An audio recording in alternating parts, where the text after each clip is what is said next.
다 같이 조용한 기도 드리심으로 하나님께 예배합니다.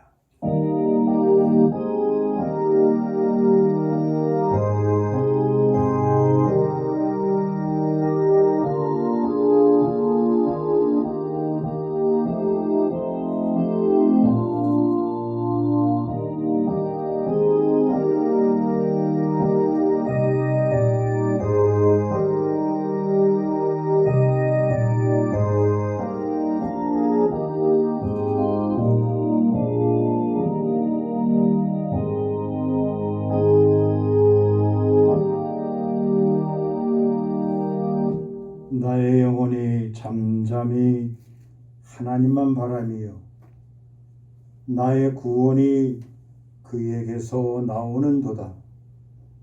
오직 그만이 나의 반석이시요 나의 구원이시요 나의 요새이시니 내가 크게 흔들리지 아니하리로다. 나의 영혼아 잠잠히 하나님만 바라라.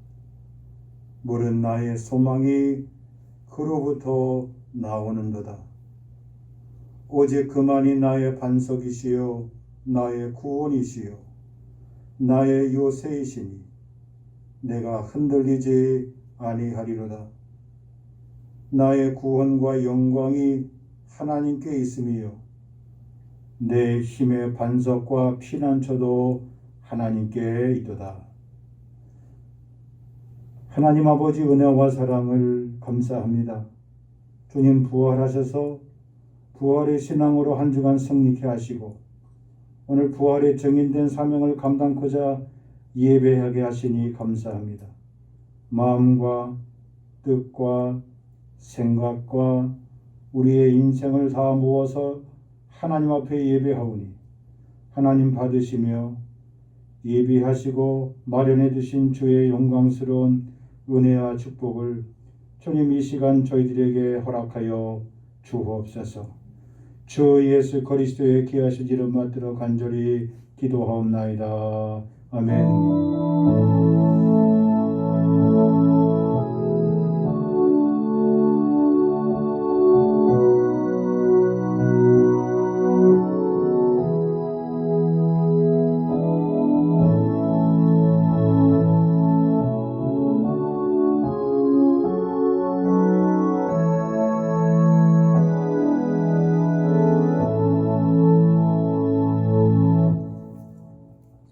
찬송 32장입니다.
성경 말씀은 사도행전 2장 37절로 42절까지입니다.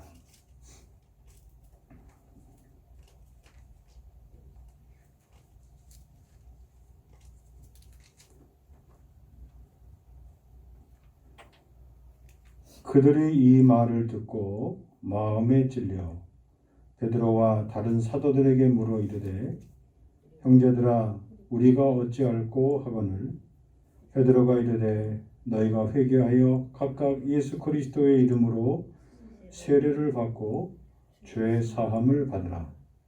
그리하면 성령의 선물을 받으리니 이 약속은 너희와 너희 자녀와 모든 먼데 사람 곧 주 우리 하나님이 얼마든지 부르시는 자들에게 하신 것이라 하고 또 여러 말로 확증하며 권하여 이르되 너희가 이 패역한 세대에서 구원을 받으라 하니 그 말을 받은 사람들은 세례를 받음에 이날에 신도의 수가 3,000이나 더 하더라. 그들이 사도의 가르침을 받아 서로 교제하고 떡을 떼며 오로지 기도하기를 힘쓰니라. 아멘. 오늘 말씀의 제목은 부활의 증인이 되라입니다. 부활의 증인들이 모인 그를 가리켜서 우리가 보통 교회의 시작으로 그렇게 말하고 있습니다. 특별히 사도행전 2장 32절에 보면 이렇게 말씀하고 있습니다. 이 예수를 하나님이 살리신지라 우리가 다 이 일의 증인이로다 말씀하고 있습니다. 하나님의 사람들 그리고 사도들과 제자들 그리고 오늘 이 시대를 살아가는 우리들에게 주님은 부활의 증인이 되라고 말씀하셨습니다. 그럼 부활의 증인된 사람들이 어떻게 부활하신 주님을 증거할 수 있을까요? 당장 거리에 나가서 예수님 부활하시고 예수님 믿지 않으면 지옥에 갈 수 없다고 예수 천당 불신 지옥의 복음을 전할 수도 있을 겁니다. 그러나 하나님께서 우리에게 주신 증인의 삶의 모습을 통하여서 주시는 성경적인 교훈은 다른 측면에 있습니다. 오늘 최초의 교회가 어떻게 세워지는지 모습을 보면 38절에 기록되어 있습니다. 교회가 어떻게 세워집니까? 그리고 어떻게 증인의 삶이 시작되고 있습니까? 첫 번째로 회개하여 라고 기록되어 있습니다. 너희가 회개하여 38절에 그리고 각각 예수 그리스도의 이름으로 세례를 받아야 합니다. 회개하고 우리의 육신의 자아들이 옛날 세상적으로 살았던 우리의 삶의 자아들이 완전히 그리스도 안에서 죽고 세례를 받고 그리고 난 다음에 사유하심, 죄 사함의 은혜를 받아야 됩니다. 그래야 그 다음에 성령의 선물을 받게 되어 있다. 그렇게 말씀하고 있습니다. 그래야 하나님께서 우리에게 성령의 선물을 주십니다. 성령님께서 그때로부터 그 시로부터 우리와 함께 사시게 되는 겁니다. 그래서 그 시로부터 성령님의 지배를 받고 성령님의 보호하심과 인도하심을 받아서 살아가게 되어 있는 겁니다. 그리고 거기서 그쳐서는 안 되는 것이죠. 39절에 보니까 너희와 우리 자신과 우리 자녀들과 그리고 모든 먼 데 있는 사람 하나님께서 얼마든지 부르시는 자들에게 하신 대로 그것을 증거하며 살아야 하는 겁니다.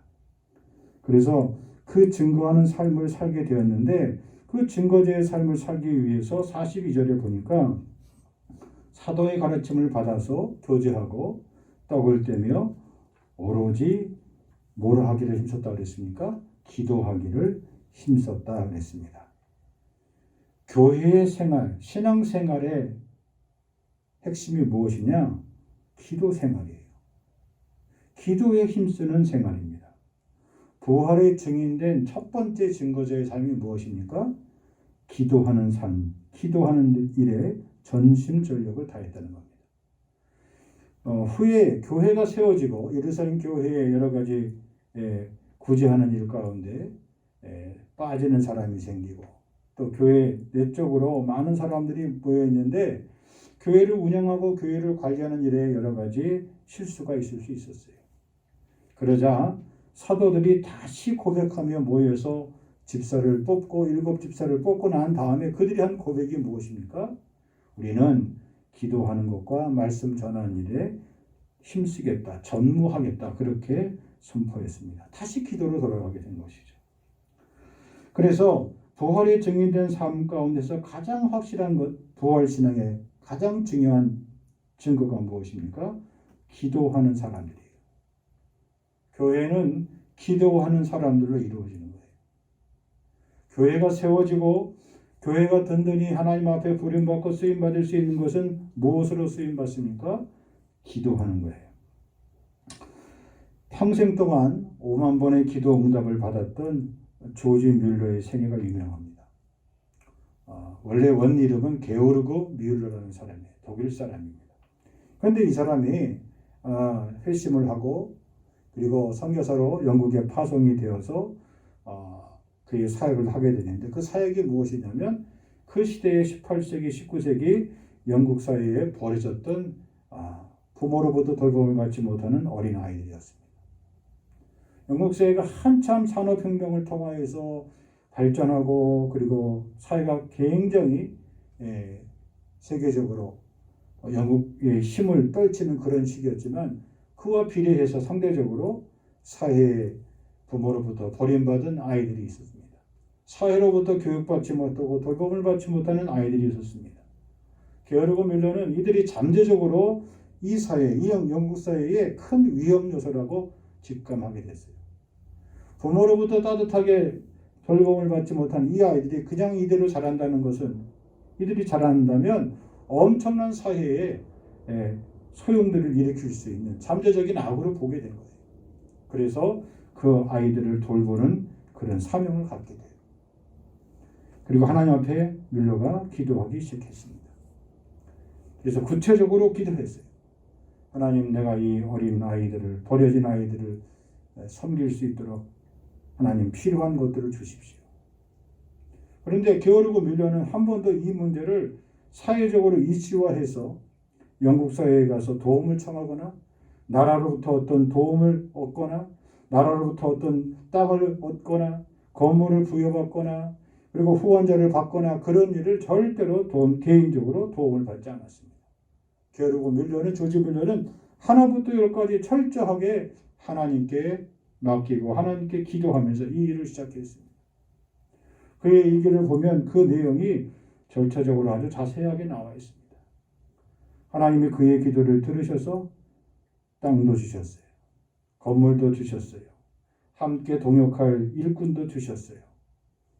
그런데 다 주셨는데 정작 그 시설에 필요한 고아들이 모여지지 않았어요. 게오르그 뮬러가 기도하다가 깨달았습니다. 내가 기도하면서 나의 기도 제목에서 제일 중요한 것을 빠뜨렸구나. 그래서 하나님께 기도하기 시작했습니다.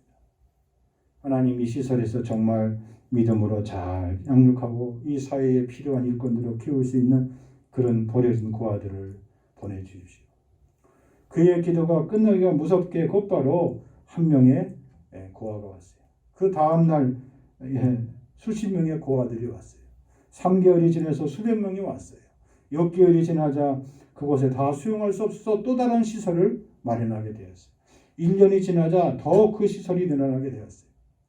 그리고 마침내 그는 일생 동안 약 10만 명이 넘는 영국 사회에 버려진 고아들을 그가 돌보고 양육하게 되었습니다. 일생 동안 5번 만에 기도 응답을 받았던 조지 뮬러는 어떻게 그렇게 기도 응답을 받을 수 있었겠는가? 그의 기도 생활에 몇 가지 원칙이 있었다고 합니다. 첫 번째로 그에게 있어서 응답받는 기도에 중요한 원칙이 있었습니다. 그것은 무엇입니까? 하나님이 부어주시는 축복에 대한 모든 주권은 누구에게 있습니까? 오직 주님께만 있다는 믿음을 가졌어요. 그리고 이 모든 것들은 예수 그리스도의 공로와 예수 그리스도께서 친히 우리의 중보자 되심을 믿는 그 믿음 안에 있었어요. 그래서 그의 마음에 근심이나 걱정이 있을 때마다 이 말씀을 붙들고 그가 하나님 앞에 기도했습니다. 그런데 두 번째 중요한 그의 기도의 원칙이에요. 기도가 막히거나 기도가 응답되지 않을 경우에는 자신의 죄를 돌아봤어요. 아직도 내가 하나님 앞에 회개하지 못하는 나도 모르는 죄의 습관이 있었는지, 죄의 기억이 있었는지, 죄악에 대한 기억이 있었는지 그것을 알려달라고 하나님께 기도했어요. 그래서 자신의 모든 죄로부터 완전히 떠나기를 힘썼습니다. 그래서 그의 기도가 기도할 때마다 즉각적으로 응답되었습니다. 세 번째, 그가 응답받았던 기도의 원칙입니다. 하나님의 약속이 말씀에 다 담겨져 있다는 사실을 그가 굳게 믿었어요. 믿음은 바라는 것들의 실상인 것처럼, 아직 나타나지 않는 것들의 삶의 증거인 것처럼, 하나님의 모든 약속은 이 하나님의 주신 성경 말씀에 다 기록되어 있다는 그런 믿음을 굳게 가졌어요. 주의 약속하신 말씀 위에서 그는 자신의 인생의 모든 것을 굳게 믿고 기도했어요. 그래서 그의 기도가 5만 번의 응답받는 기도가 되었던 겁니다. 네 번째로 중요한 그의 기도의 원칙이 있었습니다. 그는 자기가 기도할 때마다 내가 하는 나의 기도가 나의 기쁨이 아니라 나의 원으로 나의 소망대로 기도한 것이 아니라 하나님 아버지의 기쁘신 뜻대로 구하기 힘썼어요. 정욕으로 쓰려고 나 개인의 욕심으로 쓰려고 한 것이 아니라 하나님 아버지 기쁘신 뜻이 선하게 나타나도록 그는 그렇게 기도했습니다. 그리고 마지막 제일 중요한 것이죠. 응답되지 않은 기도를 할지라도 포기하지 아니하고 계속 끈질기게 기도했습니다. 그래서 그의 기도가 일생 동안 그의 일기를 통하여서 기록된 것이 5만 번 이상 응답받았던 조지 밀러의 기도의 응답의 기록으로 우리에게 주어지고 있습니다. 기도는 결과적으로 다 응답되는 역사였던 겁니다. 그의 기도의 원칙을 한마디로 줄이면 하나님의 주권에 대한 절대적인 확신이에요. 그리고 그 주권을 믿고 어린아이처럼 기도했습니다. 순수하게, 그리고 깨끗하게, 그리고 하나님의 말씀을 붙들고 믿고 기도했습니다. 그가 기도한 기도의 결과가 오늘 그의 삶의 증거로 남게 되는 겁니다. 오늘 베드로나 또 기도의 사람 조지 밀러에게 주신 하나님의 부활의 증인들에게 주신 기도의 축복을 저는 오늘 우리들에게도 주셨음을 여러분과 저와 함께 나누기를 원합니다. 나에게도 주신 거예요. 우리에게도 주신 겁니다. 문제는 오늘 지금 나는 어떠한 자세와 태도로 기도하고 있느냐 하는 말입니다. 조지 밀러처럼 기도할 수밖에 없다고 그렇게 말을 할 수는 있겠지만 적어도 오늘 내 마음속에 이러한 각오와 다짐을 분명히 해야만 합니다. 내가 기도하면 살고 기도하지 아니하면 나는 죽을 수밖에 없다는 거예요. 망할 수밖에 없다는 거예요. 기도하면 성공하고 기도하면 일어나고 기도하면 고쳐지고 기도하면 나아지지만 기도하지 못하면 우리는 우리의 꿈과 비전을 이룰 수 없는 것이죠. 지난 주일날 남편 권사님을 요양원에 모시고 계신 권사님을 만나러 부활란과 그 부활떡을 가지고 잠깐 만났습니다. 그랬더니 그 권사님이 여러 가지 사정을 얘기하시는 것 가운데 그 남편 되신 권사님을 겨우 요양원에 사정을 해서 지난달에 10분 딱 만나고 오셨대요. 그런데 이제 그 10분밖에 면회 시간이 없습니다라는 말을 들으니까 너무너무 답답하니까 이 부인 되는 권사님이 남편 권사님한테 이게 자주 볼 수는 없고 기력이 많이 사해지셨고 하니까 구원에 대한 확신, 그 다음에 내가 당신을 위해서 기도하는 것 알지요? 자꾸 기도에 대한 그런 말씀을 확인했답니다. 그랬더니 그 남편 권사님이 그런 얘기를 하더래요. 잘 들린다고, 잘 보인다고 당신이 나를 위해 기도하는 것, 그리고 내 아들이 나를 위해 기도하는 것, 그리고 나의 손자들이 나를 위해서 기도하는 것 잘 들린다고 자꾸 말씀을 하시대요. 그리고 나서 지난 화요일 날 다시 어저께 전화가 왔어요. 목사님, 제가 그날 10분밖에 면회 시간이 없다고 해서 만나 뵀는데 같이 휠체어를 끌고 나왔던 그 간병인이 이 어르신이 어깨와 팔이 매우 아파서 불편하다고 하시니까 좀 이렇게 주물러 달라고 안마 좀 해주세요. 그렇게 요청을 해서 그 짧은 시간 동안 어깨와 팔을 이렇게 주무르면서 기도하셨다고 합니다. 근데 시간이 다 너무나 10분밖에 없다고 얘기하니까 휠체어에 타셨는데 무릎 위에는 이렇게 담요를 덮으셨는데 그냥 아쉽게 헤어지셨어요. 그런데 그 뒤로 돌아와서 보니까 기도해 주셔서 그런지 그날 그 권사님이 어깨와 팔을 이렇게 시원하게 만져주셔서 그런지 모르겠지만 참 희한하게도 아팠던 어깨와 팔이 시원해졌다는 거예요. 다만 휠체어에서 무릎 위에 이렇게 담요를 덮었던 그 부분도 아팠는데 그 부분은 여전히 아픈데 진통제를 마칠까요? 마치지 말까요? 병원에서 물었길래 아들이 좀 상태를 지켜보자고 해서 진통제를 마치지 말라고 했습니다. 그 말을 들은 부인 권사님이 그날 자신이 믿음으로 다리도 만져주고 기도했으면 남편의 통증이 사라졌을 텐데 하고 그런 아쉬움을 가지면서 저에게 기도를 요청해 오셨습니다.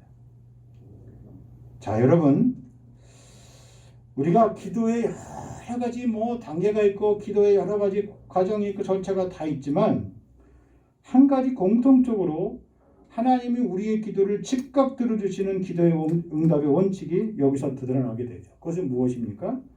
정말 어린아이같이 순수한 마음으로 그리고 마음이 중심 어린 마음을 가지고 전능하신 하나님의 능력을 내가 믿고 의지하며 기도하는 그런 모습이죠. 어린아이처럼 깨끗하고 순순한 그런 마음으로 기도할 때 분명 기도의 응답의 역사가 일어날 줄 믿습니다. 우리 마음속에 우리 자신들이 지금부터라도 부활의 증인된 사람으로서 어떻게 살아야 되겠습니까? 다른 것 그 어떤 것보다도 나는 기도하며 살겠습니다. 기도에 더 힘을 쓰겠습니다. 기도에 더 큰 시간을 드리겠습니다. 기도에 더 내 큰 에너지를 사용하겠습니다. 그렇게 분명한 결심이 서시길 주의 이름으로 간절히 축복합니다. 지금까지는 내가 특별한 기도의 체험이 없을 수도 있어요. 그냥 일상적으로 하는 기도 시간이 지속돼서 지금까지 기도 생활을 했을 수도 있어요. 그렇게 기도해 달라고 부탁을 하면 기도할 만한 그런 마음의 자신이 없을 수도 있어요. 그러나 다 괜찮습니다.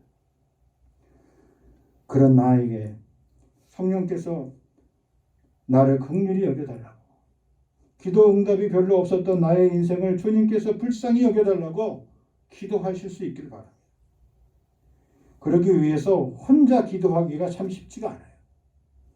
그래서 할 수만 있으면 기도의 동역자들, 기도의 친구들을 우리가 꼭 사귀는 일이 필요합니다.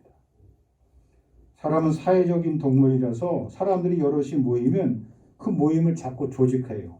그리고 구성합니다. 그러나 그 세상의 그 어떤 모임보다도 나와 내 인생을 책임져 줄 모임이 있는데 그것은 어떤 모임입니까? 기도하는 모임이에요. 그러기 위해서 기도하는 시간에 모인 여러분들을 한 분 한 분 여러분이 소중하게 바라보시기 바랍니다. 저분과 내가 지금 영적으로 저분의 형편과 사정을 다 내가 일일이 알지 못하지만 어쨌든 기도하는 시간에 모여서 함께 기도하는 분들을 정말 소중한 분들이에요. 그분들이 기도하는 그 기도의 불이 나에게도 옮겨붙게 해달라고. 그분들이 하는 기도의 그 불이 내가 하는 나의 기도와 함께 그 불이 점점 커져서 하나님의 응답의 불이 역사할 수 있도록 은혜를 달라고 기도할 수 있길 바랍니다. 우리 주님도 혼자 기도하셨지만 그 기도의 자리에 꼭 필요한 사람들을 데리고 다니셨어요. 나와 같이 기도하라고 말씀도 하셨지만 어떨 때 주님의 모습을 보면은 당신은 기도하시고 그리고 제자들은 그 옆에서 주무셨어요. 졸았어요. 그래도 주님은 개의치 않고 그들을 꾸준히 데리고 기도하는 자리에 가셨습니다.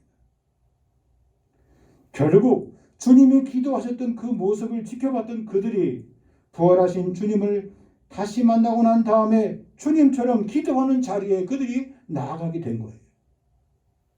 여러분, 기도의 모습, 기도의 훈련은 보여주는 것만큼 더 중요한 것이 없어요. 어렸을 때부터 아이를 가슴에 품고 등에 업고 기도했던 어머니, 그 기도했던 어머니의 기도를 자녀들이 따라서 기도하게 되어 있는 거예요. 바울에게는 기도하는 바나바가 있었습니다. 바울에게는 기도했던 실라가 있었습니다. 바울에게는 기도의 동역자 후배였던 디모데가 있었고 디도가 있었습니다. 신실했던 브리스가와 아길로와 같은 사람들이 있었습니다. 그래서 바울의 모든 사역에는 이와 같이 함께 기도하는 기도의 동역자들이 있었음을 알 수가 있습니다. 죽고 사는 것이 기도라는데, 살고 죽는 것이 전부 기도에 달렸다고 하는데, 주님, 나의 기도가 너무나 빈약합니다. 주님, 저에게 기도의 힘이 너무 없습니다. 미약합니다. 주님, 나에게 기도의 힘을 부어 주옵소서. 하나님의 사람 모세의 팔이 피곤하여서 떨어질 때 그 옆에서 그 팔을 함께 붙들어 주었던 아론과 훌처럼 나에게 필요한 기도의 사람들, 그 사람들을 붙여주십시오. 그 사람이 되어주십시오. 우리가 반드시 지켜해야 할 일입니다. 가족 중에 이러한 역할을 나눠서 할 수 있다면 더더욱 좋은 겁니다. 여러분 자신뿐만 아니라 내 옆에 있는 가족, 이웃, 지체들, 형제들, 친지들, 무슨 일이 있어도 함께 기도를 쉬면 안 되는 것이 우리에게 얼마나 소중한 일인지 몰라요. 호흡이 멈추면 우리의 인생이 끝나는 것처럼 기도를 멈추면 우리의 영혼과 우리의 인생도 끝이 나는 겁니다. 그러면 교회가 해야 할 일은 무엇이겠습니까? 우리가 모여서 해야 할 일은 과연 무엇이 있을 수 있겠습니까? 무슨 사업을 하겠습니까? 무슨 선한 일을 하겠습니까? 그런 일조차도 먼저 모여서 기도하지 않으면 역사가 일어나지 않는 거예요. 예수님께서 제자들을 둘씩 각 고을과 마을로 전도여행을 보내실 때 그냥 보내셨습니까? 그러지 않으셨어요. 그들을 위하여 축복하시고 기도하시고 보내셨어요. 그래서 그들이 주님의 권능을 가지고 놀라운 일을 행하게 되었어요. 주님처럼 같은 놀라운 사역을 하게 되었어요. 그랬던 그들이 귀신 들려서 예수님이 없는 사이에 고쳐달라고 내려온 아이를 고쳐주지 못했어요. 예수님이 내려오셔서 그 사람의 자녀를 고쳐주고 난 다음에 제자들이 예수님께 뭐라고 물었습니까? 왜 우리에게는 이러한 능력이 나타나지 않았습니까? 그럴 때 주님이 하신 말씀이 무슨 말씀입니까? 기도 외에는 이런 유가, 이런 능력이 나타날 수 없다고 말씀하셨어요. 사도행전 12장 이하에 보면은 초대교회에 엄청난 박해가 일어났어요. 그리고 박해가 점점 심해졌습니다. 헤롯 왕이 야고보 사도를 죽였습니다. 그리고 이제 남아있는 요한은 반모섬으로 입에갔고 이제 남아있는 베드로도 죽이려고 감옥에 잡아 가뒀습니다. 그런데 사도행전 12장 3절 이하에 보면 아주 자세히 나와 있어요. 얼마만큼 베드로를 철저하게 감옥에 가뒀냐면 군병 4사람을 한 조로 묶어서 4개 조를 만들었어요. 그러니까 16명이죠. 4명씩 그걸 4조를 만들어서 옥문과 성문을 빗장거로 잠궈두었어요. 그것도 모자라서 베드로가 갇혀있는 감옥 안에 군인들을 따로 집어넣습니다. 그리고 베드로의 손과 발에 함께 같이 우리식으로 오늘 수갑을 채운 거예요. 착고를 채운 겁니다. 그래서 함께 그 감옥 안에 누워서 자도록 했어요. 베드로를 죽일 때까지 누구도 베드로를 빼내지 못하도록 그렇게 엄정한 조치를 취했습니다. 사실 헤롯은 그렇게 불안하게 다룰 이유가 없었죠. 헤롯에게는 막강한 군대가 있었습니다. 제자들에게는 무슨 무기가 있는 것도 아니고 헤롯의 군대에 맞서 싸울 만한 그런 무장된 사람들이 있었던 것도 아니었습니다. 뭔가 헤롯은 자기가 느낌이 있어서 무슨 엄청난 일이 일어날 것 같은 그런 예감이 있었던 것 같이 그는 이렇게 철두철미하게 베드로를 옥에 가두고 그리고 그를 감시했습니다. 반면에 베드로가 감옥에 갇혔다는 소식을 예루살렘 교회 교인들이 듣게 되었습니다. 그들이 모여서 기도했습니다. 설마 하나님께서 베드로 사도를 풀어 주시겠는가?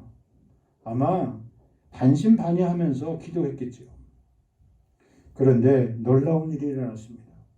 하나님의 천사가 감옥에 갇힌 베드로 사도를 깨워서 베드로가 눈을 떠보니 양 옆에 군사들 둘이 잠들어 있었습니다.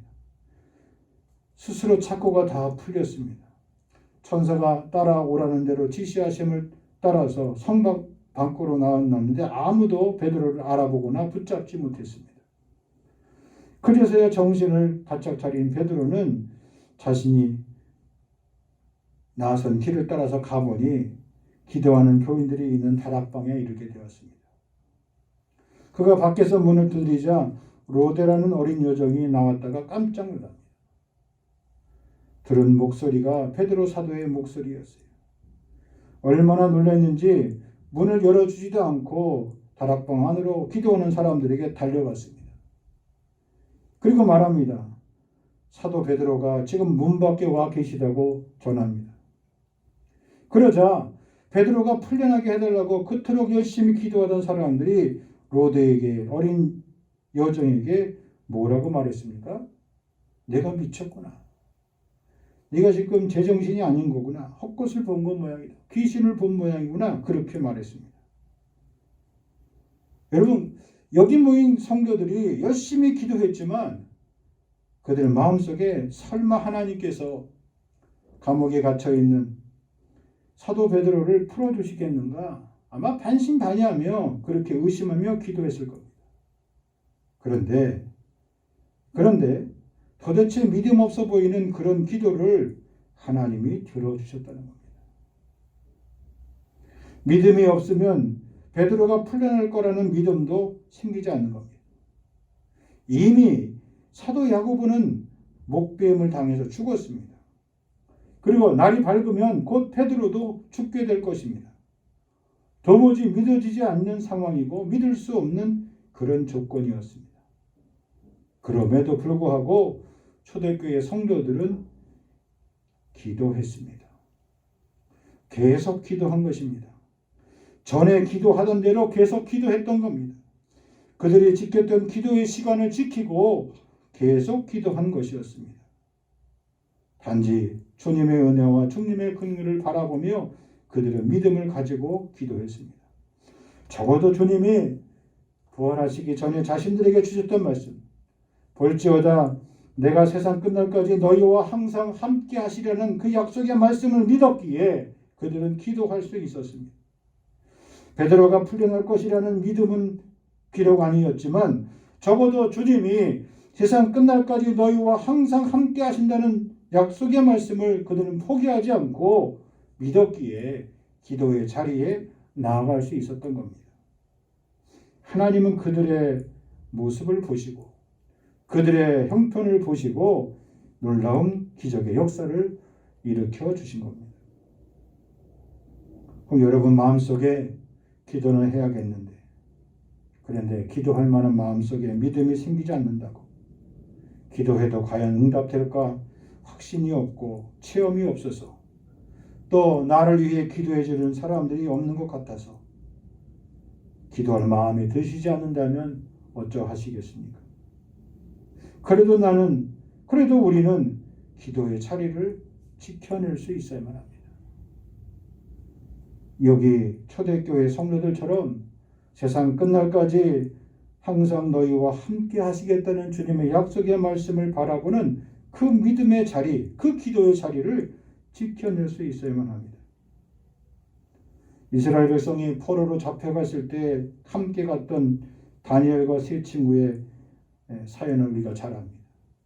특별히 다니엘은 뜻을 정하였고 다니엘은 왕의 신임을 받아서 메데 다리오 왕의 청회를 받아서 높은 관직에 등용되었지만 그를 모함하는 사람들의 모함을 듣고도 다니엘 6장 10절에 보니까 그는 여전히 기도했습니다. 다니엘 6장 10절에 보니까 이렇게 기록되어 있습니다. 다니엘이 이 조서의 왕의 도장이 찍힌 것을 알고도 자기 집에 돌아가서는 윗방에 올라가 예루살렘으로 향한 창문을 열고, 그 다음 이렇게 기록되어 있어요. 전에 하던 대로 하루 3번씩 무릎을 꿇고 기도하며 그의 하나님께 감사하였더라 그랬습니다. 윗방에 올라가 예루살렘을 향한 창문을 열고 자기를 얼검에서 죽이려고 했던 원수들이 증거로 삼고자 눈을 붉히고 있음에도 불구하고 그들이 자기를 보든지 안 보든지 전에 하던 대로 하루 3번씩 무릎을 꿇고 기도했다. 그리고 그의 하나님께 감사했다 그랬습니다. 부활의 신앙, 부활의 증인된 삶이 바로 여기 또 나타나고 있습니다. 우리는 이런 일에, 이 일에 증인이라 그랬습니다. 예수님 시대에 12회를 혈류증으로 앓던 여인이 있었죠. 성경에 보니까 이 병을 치료하려고 자신의 전 재산을 다 써버렸다 그랬습니다. 재산을 낭비하고도 병이 고쳐졌으면 무슨 문제가 되겠습니까? 재산을 다 허비하고도 병이 조금도 나아지지 않았습니다. 희망을 접고 하루하루 살았습니다. 그런데 오늘 예수님이 자기가 사는 마을로 지나가신다는 소식을 들었습니다. 피를 흘리는 여인이라, 부정한 여인이라 감히 예수님 앞에 나아갈 수 없었습니다. 그러나 자기 앞에 지나가시는 예수님을 바라보며 그는 그의 마음속에 이런 생각이 들었습니다. 내가 예수님 앞에 내 병을 말씀드리지 못하지만 내가 저 예수님의 옷자락에 손을 대면은 내 병이 나을 수 있을 것이다. 그래서 여인은 그 믿음이 드는 순간 사람들의 시선을 의식하지 않고 사람들 속에 지나가는 예수님의 옷자락에 손을 대었습니다. 이 여인의 믿음은 어떠한 믿음이었습니까? 예수님을 바라보는 믿음, 예수님께 자신을 긍휼히 여겨달라는 그런 긍휼의 믿음이었습니다. 누가복음 8장 48절을 보니까 예수께서 이르시되 딸아 내 믿음이 너를 구원하였으니 평안히 가라 하시더라 그랬습니다. 내 믿음이 너를 구원하였다. 오늘 우리의 표현으로 얘기하면 너의 기도가 너에게 응답되었다. 앞으로 평안히 살라는 거예요. 근심 없이 살라는 겁니다. 절망 없이 살라고 주님이 그렇게 말씀해 주셨습니다. 또 한 명의 믿음의 여인이 나옵니다. 가나안 여인, 다른 복음서에는 수로보니게 여인이라고 말합니다. 예수님께서 두로와 시돈 지방에 지나가셨습니다. 귀신 들린 딸을 고쳐달라고 예수님께 여인이 나왔습니다. 예수님은 아주 모질게 대했습니다. 이스라엘 사람 외에는 인자가 기적을 행할 일이 없다고 말씀하시고 거절하셨습니다. 그러자 이 여인은 더욱 간절하게 예수님 앞에 엎드렸습니다. 여자가 이르되 올소이다마는 개들도 제 주인의 상에서 떨어지는 부스러기를 먹나이다 하니 이에 예수께서 대답하여 이르시되 여자여 내 믿음이 크도다. 내 소원대로 되리라 하시니 그때로부터 그의 딸이 나으니라. 내 믿음이 크도다. 여인의 믿음을 칭찬하셨습니다. 오직 주님만 바라보는 여인의 믿음이었습니다. 주님이 오늘 우리와 함께 하심을 믿는다는 믿음이 오늘 우리에게 필요한 거예요. 여러분 사도들이 그 다음 사도행전 3장에 가서 베드로와 요한이 제일 먼저 무엇을 하러 성전에 올라갑니까? 기도하러 가요. 기도 시간에, 제9시 기도 시간에. 유대인의 절기에 따라서 그들은 기도했어요. 그들이 많이 모이는 시간에 그는 맞춰서 기도했어요. 그리고 하나님은 그 가운데 놀라운 기적을 베풀어 주셨어요. 평생 걷지 못한 사람을 그가 고쳐주게 되었어요. 은과 금은 나에게 없지만 내게 있는 것으로 내게 준다 그랬어요. 여러분, 오늘 여러분과 저에게 있는 것이 무엇입니까?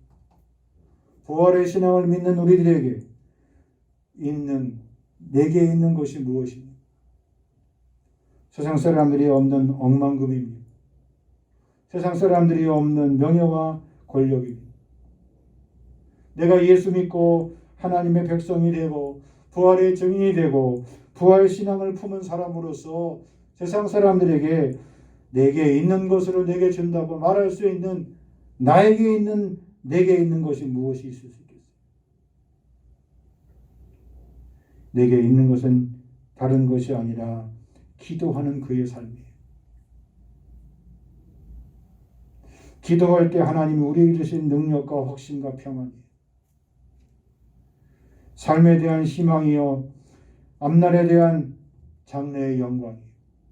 하나님이 영원토록 나와 함께 하시기에 나는 어떠한 경우에도 두려워하거나 무서워하지 않거나 절망하지 않는다는 그런 강한 믿음이에요. 그 믿음을 가지고 내게 있는 것으로 내게 준다. 그렇게 말할 수 있는 겁니다. 오늘 시대를 살아가는 우리들에게 필요한 건 무엇입니까? 우리는 이 일의 증인이에요. 법정에서 증인으로 소환되면 손을 들고 선서합니다. 양심에 따라 오직 진실만을 말할 것이고 혹시 거짓을 말한다면 어떠한 처벌도 달게 받겠다고 그렇게 선서를 하고 증인서요.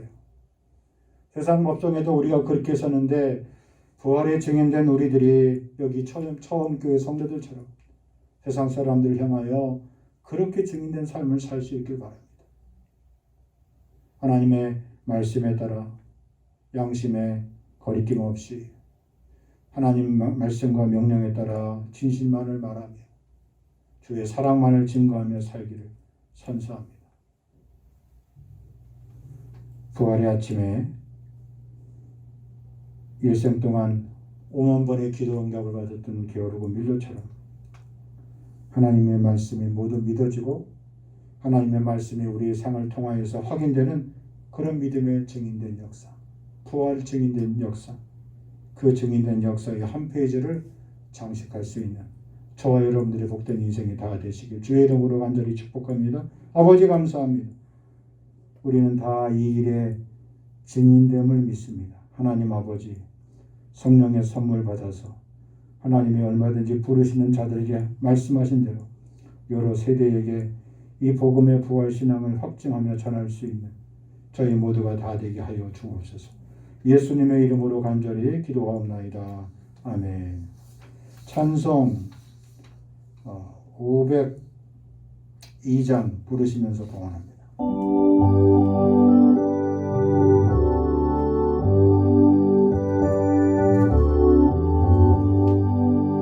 빛의 사자들이여 어서 와서 어둠을 물리치고 저희의 진리 모르는 백성에게 복음의 빛처럼 빛의 사자들이여 복음의 빛처럼 죄로는 빛의 사자들이여 선한 사역 위하여 힘을 내어 주 함께 하시는데 주의 크신 사랑을 전파하며 복음의 빛처럼 빛의 사자들이여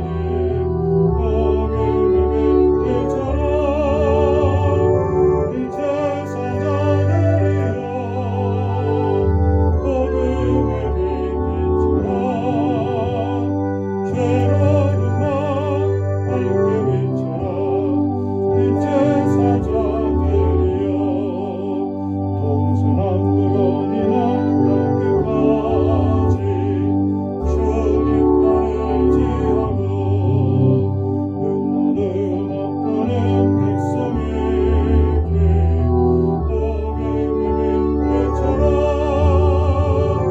일체 사자들이여